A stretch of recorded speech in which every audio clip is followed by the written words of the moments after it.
इस वीडियो में हम जानेंगे जब भी आप किसी जॉब के लिए डिस्क्रिप्शन तैयार कर रहे हैं अपने स्मॉल बिजनेस हायरिंग के लिए, तो वहाँ पे आपको क्या करना चाहिए और क्या नहीं करना चाहिए ताकि आप सही तरीके से सही कैंडिडेट के पास पहुँच सकें। जब भी आप हायर करना चाहते हैं तो हायर करना एक बहुत ही लंबा प्रोसेस हो जाता है और बहुत ही टाइम कंज्यूमिंग प्रोसेस हो जाता है, और ये बहुत ही वाइटल हो जाता है क्योंकि बिजनेस जब आप बिल्ड कर रहे हैं आपको सिस्टम्स चाहिए होंगे, आपको एम्प्लॉयज चाहिए होंगे, आपको फ्रीलांसर्स चाहिए होंगे आपके इस काम को करने के लिए, रेपिटेटिव काम को करने के लिए। तो यहाँ पे जब आप हायरिंग कर रहे हैं तो कुछ चीज़ों पे आपको ध्यान रखना पड़ेगा ताकि आप सही तरीके से सही कैंडिडेट चुन सके और सही कैंडिडेट को पा सके। और इसलिए आपको कम्युनिकेशन क्लियर करना पड़ेगा क्योंकि जब भी आप अपने जॉब के लिए किसी को हायर करना चाहते हैं तो वहाँ पे जब आप जॉब डिस्क्रिप्शन प्रोवाइड कर रहे हैं वहाँ पे क्या क्या चीज़ आपको ध्यान में रखना पड़ेगा, क्या क्या चीज़ को अवॉइड करना है, क्या क्या चीज़ों को इंक्लूड करना है ताकि राइट कैंडिडेट आपके पास पहुंच सके। तो चलिए जान लेते हैं क्या चीज आपको करना चाहिए। सबसे पहला चीज आपको करना पड़ेगा that be clear and very very specific. क्या आपको चाहिए, क्या आपका रिक्वायरमेंट है, जॉब का जो टाइटल है वो आपको क्लियरली मेंशन करना पड़ेगा, और जिसको आप हायर करेंगे उसका रिस्पॉन्सिबिलिटी क्या क्या होगा, उसके रोल क्या क्या होंगे, किस टाइम में वो आएगा, क्या रिक्वायरमेंट है आपका, क्या क्वालिफिकेशन है, क्या स्किल्स उसको चाहिए होगा और कैसा एक्सपीरियंस चाहिए होगा, ये सारा कुछ क्लियरली आपको मेंशन करना है। ऐसा नहीं है कि आपने पूरा लंबा चौड़ा एक पैराग्राफ डाल दिया, नहीं, आपको पॉइंटर वाइज लिख के देना है। फॉर एग्जांपल अगर आप किसी टेलीकॉलर को हायर करना चाहते हैं, so looking for telecaller with experience in English speaking, Hindi speaking, ये आपको करना पड़ेगा। अगर आप फ्रेशर्स को हायर करना चाहते हैं, एक्सपीरियंस में आपको लिखना पड़ेगा फ्रेशर्स अलाउड। क्वालिफिकेशन में आपको लिखना पड़ेगा आपको क्या क्लास 12 पास चाहिए, क्लास 10 पास चाहिए, ग्रेजुएट चाहिए, मास्टर्स चाहिए, ये सारा कुछ आपको मेंशन करना पड़ेगा। Skills required talking in English and also Microsoft Excel जानना पड़ेगा, गूगल डॉक्यूमेंट्स जानना पड़ेगा, गूगल मेल जानना पड़ेगा, ये सारी चीज़ें जो है आपको क्लियरली मेंशन करना पड़ेगा।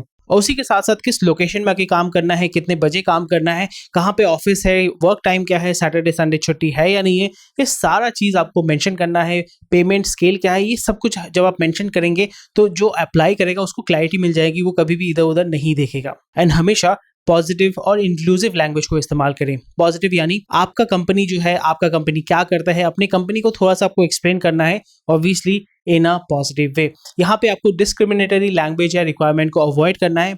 डिस्क्रिमिनेटरी मतलब कोई काला जो है उसको हायर नहीं करेंगे, कोई गोरा जो है उसको हायर नहीं करेंगे, ऐसा नहीं लिखना है। यहाँ पे कैंडिडेट आपके पास आए, आपके हिसाब से आप उनको हायर कर सकते हैं, नहीं कर सकते, परफेक्टली फाइन।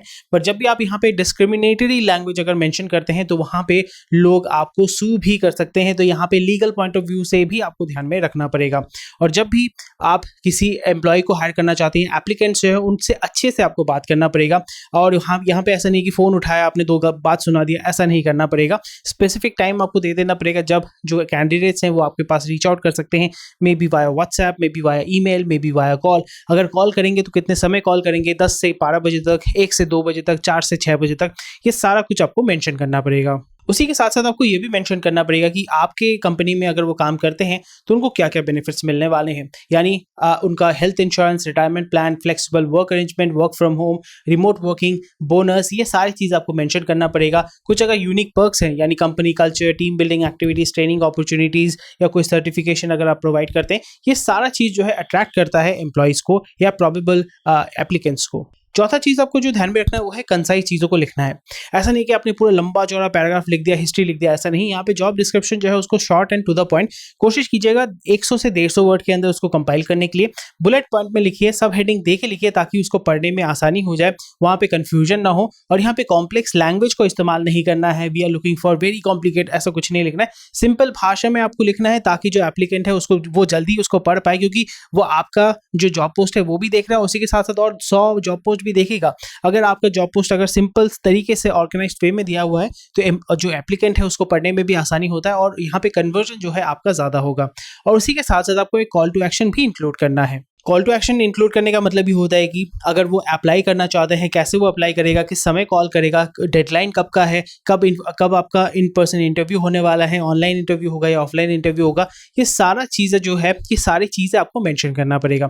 तो चलिए अभी जान लेते हैं डूज। तो आपको पता चल गया क्या क्या चीज़ें नहीं करना है, क्या क्या चीज़ें करना है वो तो पता चल गया, क्या क्या चीज़ें नहीं करना है वो चलिए जान लेते हैं। सबसे पहला चीज़ जो मैं बार बार कहता हूँ कि क्योंकि हमें स्पेसिफिक चीज़ें यहाँ पे डालनी है तो यहाँ पे वेग लैंग्वेज इस्तेमाल नहीं करना है। ऐसा नहीं करना है कि we are looking for an employ for telecalling, तो समझ भी नहीं आएगा ना टेलीकॉलिंग किस लिए, कौन सा प्रोडक्ट, कौन सा इंडस्ट्री, कितने टाइम में करना है, टारगेट बेस्ड है या नहीं है, ये सारा चीज़ तो आपको मेंशन करना पड़ेगा। तो ये चीज़ अगर आपने मेंशन नहीं करते हैं तो फिर कन्वर्जन जो है आपका एप्लीकेंट भी कंफ्यूज हो जाएगा और आपका कन्वर्जन भी कम हो जाएगा।